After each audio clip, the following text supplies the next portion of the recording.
Shalom, jemaat yang dikasihi Tuhan, apa kabar semuanya? Mari kita membangun keluarga-keluarga yang hidup bahagia. Caranya dengan hidup di dalam nilai-nilai pengorbanan Kristus. Atau dengan kata lain, berani menjadi seperti Kristus yang rela berkorban demi kebahagiaan keluarga, demi keutuhan keluarga, demi dunia yang lebih baik. Nah, kenapa bisa dibutuhkan pengorbanan dalam kehidupan keluarga? Dan kenapa perlu belajar dari pengorbanan Kristus? Karena memang dalam kehidupan keluarga, mau tidak mau kita akan mengalami banyak kekecewaan. Tidak ada suami yang sempurna, tidak ada istri yang sempurna, tidak ada anak yang sempurna, tidak ada orang tua yang sempurna, tidak ada mertua yang sempurna. Semua orang kita punya kelemahan. Karena itu kita butuh saling berani menerima kelemahan. Dan menerima kelemahan, kekurangan, kesalahan orang lain seringkali menyakitkan. Kecewa, kita kadang-kadang terluka. Nah, disitulah sekarang diuji apakah kasih kita kasih yang nyata. Orang yang mau hidup sesuai dengan nilai-nilai perjuangan Kristus, orang demikian saya sebut sebagai pejuang-pejuang kasih. Dan di dalam kehidupan keluarga dibutuhkan pejuang-pejuang demikian yang berjuang menjaga keharmonisan kehidupan keluarga. Bagaimana menjadi pejuang penjaga keharmonisan keluarga? Mari belajar dari Markus 10 ayat 46 sampai 52. Namun sebelum sampai ke sana, saya ingin ceritakan tentang pohon anggrek ya di depan rumah saya ya. Tangkainya sudah patah 90%. Tinggal sedikit, nah, orang Jawa tinggal kontal kandil ya, tinggal tuk. Ya. Tetapi luar biasa, walaupun dia sudah patah parah, tinggal 10% nempelnya, sedikit sekali seperti dalam gambar ini. Tetapi kuncup-kuncup kecil itu kemudian tetap terus berbunga indah. Wah, ini patah tapi tidak menyerah tok, tetapi tetap berbunga indah. Inilah sikap pejuang-pejuang iman di tengah kehidupan masa kini. Dunia kita penuh tantangan, keluarga bisa saling terluka, bisa patah bahkan. Punya suami, punya istri yang mengecewakan, harapan kita bisa patah. Punya anak-anak, punya orang tua, punya anggota keluarga yang mengecewakan, kadang-kadang hubungan bisa patah. Tapi saudara, jangan biarkan patah itu lalu lepas. Tetaplah menjadi indah. Ayo kita belajar dari Markus 10 ayat 46 sampai 52. Kita belajar dari Bartimius. Bartimius adalah seorang yang buta, tapi imannya celik. Suatu kali Bartimius buta itu mendengar ada rombongan orang lewat. Dia ada di luar kota Yeriko.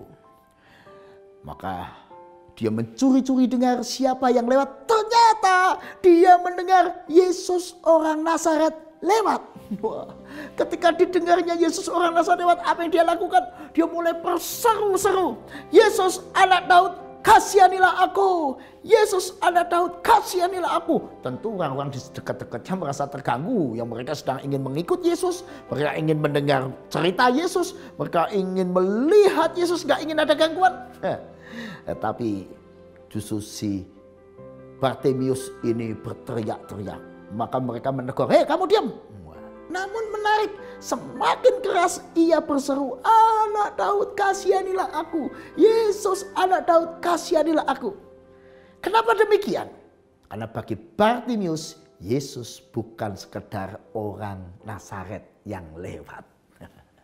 Buat Bartimius, Yesus adalah anak Daud. Saudara, gelar anak Daud itu dikaitkan dengan Mesias. Allah yang melawat umatnya, menolong, membebaskan umatnya. Jadi gelar Mesias itu sengaja disebutkan oleh Bartimius, menunjukkan imannya. Bagi Bartimius, Yesus itu anak Daud, Mesias itu. Ini pengakuan imannya. Bagi orang banyak mungkin Yesus orang Nazaret. Ya, cuma orang Nazaret yang terkenal ya, atau penyembuh atau guru. Tapi bagi Bartimius, Yesus melampaui semua itu. Dia adalah Mesias. Dalam bahasa Yunani dia adalah Kristus. Lalu menarik, Lalu Yesus berhenti dan berkata, panggillah dia. Lalu Bartimeus segera menanggalkan jubahnya, dia berdiri dan mendapatkan Yesus. Yesus bertanya, apa yang kau kehendaki supaya aku perbuat bagimu? Jawab orang buta itu, Raboni, supaya aku dapat melihat. Saudara, kata Raboni adalah sebuah sebutan guru yang terhormat. Supaya aku dapat melihat. Lihat, permintaannya itu menunjukkan imannya. Sebab saudara dan saya tidak mungkin meminta sesuatu kepada orang yang Anda nggak yakin bisa memberi Anda. Anda nggak mungkin datang kepada saya lalu bilang, Pak Paulus minta rumah dong. Ya nggak mungkin. Kenapa? Pak Paulus nggak bisa kasih rumah. Nggak mungkin Anda datang kepada saya lalu bilang, Pak Paulus tolong sembuhkan kebutaan orang itu. Nggak bisa. Saya nggak bisa buat mujizat. Anda nggak akan minta mata buta jadi celik pada saya. Karena Anda tahu saya tidak bisa. Tetapi si Bartimeus meminta supaya aku dapat melihat karena dia yakin Yesus bisa melakukannya. Seperti yang ia dengar, mungkin selama ini dia dengar Yesus itu dahsyat. Yang tuli mendengar, yang bisu berbicara, yang timpang berjalan, yang mati bangkit. Iman itulah yang membuat dia tumbuh keyakinan Yesus itu anak Daud. Dan dia berteriak, semakin ditegur makin keras. Anak Daud, kasihanilah aku. Pertanyaannya adalah, apakah bagi Anda Yesus cuma orang lewat? Atau cuma orang Nazaret? Atau guru biasa? Atau bagi Anda Yesus adalah Tuhan dan Juru Selamat? Dan dikasih Tuhan, iman yang kuat itu membuat dia berani tangguh menghadapi tantangan. Orang melarang, dia bersuara makin keras. Percaya, maka dia bertindak. Karena memang hidup kita ini mengekspresikan iman kita, saudara. Apa yang kita lakukan di tengah keluarga, apa yang kita lakukan di tengah masyarakat, apa yang menjadi kita lakukan di tengah pekerjaan kita, itu mengekspresikan iman kita. Iman akan nampak dalam kehidupan sehari-hari, termasuk kehidupan keluarga. Karena itu, saudara, hari ini kita bicara membangun keluarga yang tangguh dengan belajar dari Bartimeus, pengemis yang buta, namun hatinya penuh iman, matanya celik, dan dia kaya dengan iman. Nah, saudara, membangun keluarga kita harus demikian, saudara. Keluarga yang tangguh itu tumbuh jika dasar imannya, dasar doanya kuat. Karena yakin, maka Bartimeus memanggil-manggil Yesus dengan sungguh, berteriak, Yesus anak Daud, Yesus anak Daud. Kalau di masa kini, di tengah pergumulan hidup saudara dan saya, di tengah pergumulan keluarga, apakah saudara dan saya adalah orang yang berseru-seru melalui doa kita dengan tekun? Semakin banyak tantangan, makin sungguh bertekun seperti Bartimeus, semakin dilarang dia semakin keras berteriak, Yesus anak Daud, kasihanilah aku. Apakah Anda hari ini berdoa dengan semakin tekun? Di tengah pandemi makin tekun. Ada tantangan makin tekun. Goncangan ekonomi makin tekun. Saudara, ketika keluarga kita tangguh di dalam iman, menjadikan Yesus bukan cuma guru, bukan cuma ya yang menjadi kepercayaan kita lah, Yesus itu Tuhan kita kan orang Kristen. Bukan cuma begitu. Tapi Yesus sungguh-sungguh nyata, kuasa dalam kehidupan keluarga, memimpin keluarga ini. Karena itu kita berdoa dengan sungguh-sungguh dalam segala hal. Nah, ini penting, saudara. Kenapa? Banyak orang tua yang tidak melibatkan lagi anak-anaknya dalam berdoa, dalam pergumulan keluarga. Akibatnya apa? Anak-anak kita lemah. Kenapa lemah? Gak pernah dilibatkan dalam pergumulan keluarga. Mari, saudara, sebagai orang tua, sebagai pribadi dalam keluarga, kita terlibat. Kita libatkan anak-anak kita sejak kecil. Diberitahu, ini loh rumah kontrakan kita akan habis 6 bulan lagi. Ayo kamu berdoa. Ayo kita minta pertolongan Tuhan. Supaya itu menjadi pengalaman imannya. Ketika keluarga sedang berjuang mencari pekerjaan, ayo doa. Anak doakan. Ketika orang tua mungkin karena diberkati Tuhan punya mobil untuk disewakan misalnya ya. Ayo doakan pekerjaan papa supaya mobil ini bisa ada penyewanya. Dan dalam segala kehidupan keluarga, libatkan anak-anak dalam doa yang tekun. Apalagi ketika anak-anak sedang mencari sekolahan, mencari jenjang sekolah yang lebih tinggi dari SD naik ke SMP, SMP naik SMA, SMA ke perguruan tinggi. Ajak anak-anak kita itu menjadi orang-orang yang tekun betul untuk berseru-seru pada Tuhan. Keluarga yang membangun imannya teguh di atas Kristus dan sungguh-sungguh menjadi pelaku firman, masing-masing akan tumbuh menjadi pribadi yang sehat. Sehingga apa yang dia katakan, dia yang pikirkan, apa yang dia perbuat dibangun di atas firman. Yang diajarkan orang tuanya lewat kehidupan sehari-hari yang nyata. Pertanyaannya, sudahkah Anda membangun kehidupan keluarga yang sehat? Demikian. Yang kedua saudara, mari kita belajar dari Yesus. Bagaimana membangun relasi yang baik. Yesus itu enggak cuma rela berkorban memikul salib untuk mengampuni dosa. Dia bersedia hadir untuk berkomunikasi. Maka tidak heran kita melihat di dalam teks kita ketika Bartimeus berseru-seru di ayat 49, apa yang Yesus lakukan? Dia berhenti. Lalu berkata, panggillah dia. Enggak cuma berhenti, lalu dia mendengar keluh kesah Bartimeus. Dia berhenti untuk mendengar. Dia mendengar, maka dia berhenti. Apakah Anda adalah suami atau istri yang mau berhenti? Itu kesibukan pekerjaan, kesibukan pelayanan, sibuk. Sampai banyak suami istri sampai tidak mendengar keluh kesah pasangannya. Banyak orang tua saking sibuk tidak mendengar keluh kesah anak-anaknya. Banyak anak terlalu sibuk studi, nggak mendengar keluh kesah orang tuanya. Demikian juga kita sebagai gereja. Kadang-kadang terlalu sibuk banyak kegiatan, tidak mendengar keluhan masyarakat. Mari saudara, kita menjadi belajar untuk berhenti. Artinya menyediakan waktu, menyediakan diri untuk mendengar. Tidak jaga gengsi. Padahal Yesus adalah guru terhormat. Bahkan dia adalah Tuhan yang menjadi manusia, juru selamat.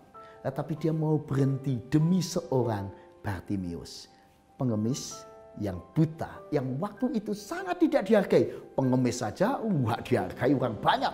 Kamu diam. Apalagi maaf ini, ada kebutaan. Tapi bagi Yesus, Bartimeus itu berharga. Karena itu dia mau berhenti. Maka itu dia mau berempati, mau mendengar. Bahkan di ayat selanjutnya, Yesus bukan cuma berhenti, dia mau bertanya. Ini luar biasa saudara ya. Bertanya.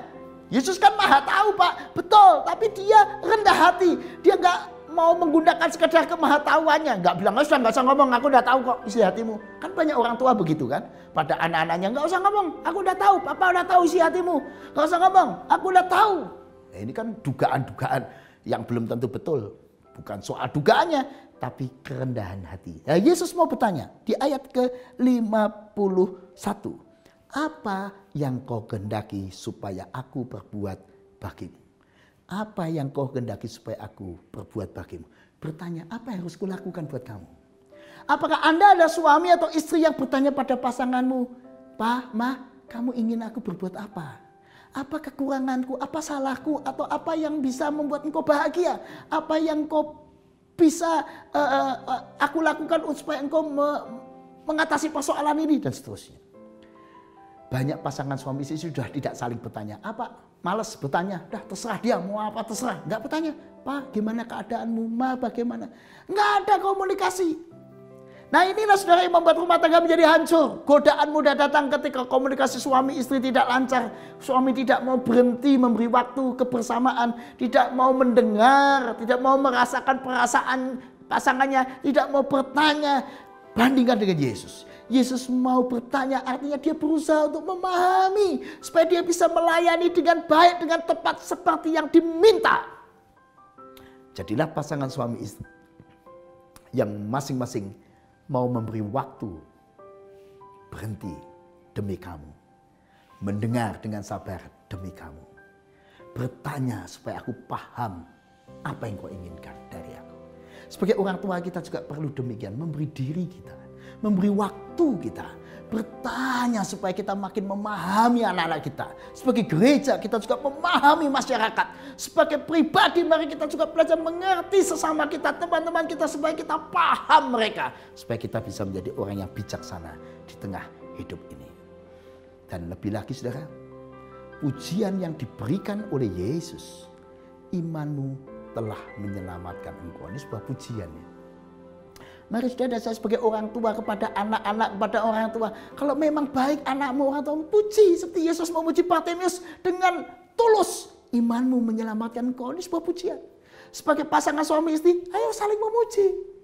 Pak, engkau baik, engkau rajin mengurus keluarga, terima kasih masakanmu enak. Memuji dengan tulus, jangan dibuat-buat. Seperti Yesus, memuji dengan spontan dan tulus. Imanmu menyelamatkan engkau. Apakah Anda menjadi pribadi yang suka mengapresiasi orang lain? Ketika Anda mengapresiasi orang lain, hubungan makin erat, makin dipulihkan. Imanmu telah menyelamatkan engkau, sekaligus ini melatih keluarga kita belajar. Yuk, kalau keluarga punya tantangan, ayo anak-anak diajak tadi bergumul bersama, berdoa bersama. Nah, ini persoalan rumah tangga kita. Ekonomi keluarga kita sedang kurang baik. Ayo doa sama-sama. Ayo doakan. Mungkin kalian belum bisa bekerja karena memang secara usia belum waktunya bekerja. Tapi kalian bisa berdoa. Paling tidak kalian bisa menguatkan papa mama ketika sedang capek. Dan seterusnya. Apa hasilnya ketika anak-anak dan keluarga bergumul berdoa bersama? Iman anggota keluarga akan dibangun. Tumbuh spiritualitas di dalam hati anak-anaknya. Maka mereka akan merasakan betul pengalaman imanmu menyelamatkan engkau. Pengalaman iman yang menyelamatkan itu harus menjadi pengalaman konkret. Yang dialami anak-anak kita, yang dialami keluarga kita, yang dialami seluruh kehidupan keluarga. Sehingga mereka merasakan benar ya, kalau kita beriman, kita selamat. Benar ya, kalau kita jadi pengusaha yang jujur, yang lurus, kita akan selamat. Benar ya, kalau saya menjadi pelajar yang jujur, yang tekun bersama Yesus, berhasil melampaui kesulitan. Iman yang menyelamatkan harus bukan cuma menjadi statement, tapi menjadi pengalaman yang dibangun di atas apa? Di atas pergumulan-pergumulan nyata keluarga. Mari orang-orang tua, mari Bapak Ibu sekalian, kita ajak anak-anak kita mengerti persoalan rumah tangga kita, lalu berdoa dengan sungguh-sungguh supaya spiritualitas mereka bertumbuh. Ketika mereka naik ke jenjang studi yang lebih tinggi dari SD naik SMP, SMP naik SMA, SMA naik perguruan tinggi, ajak mereka bergumul. Ayo doa. Doa yuk, tekun sama papa mama yuk. Bila perlu ayo puasa dan doa dan puasa yuk, ayo.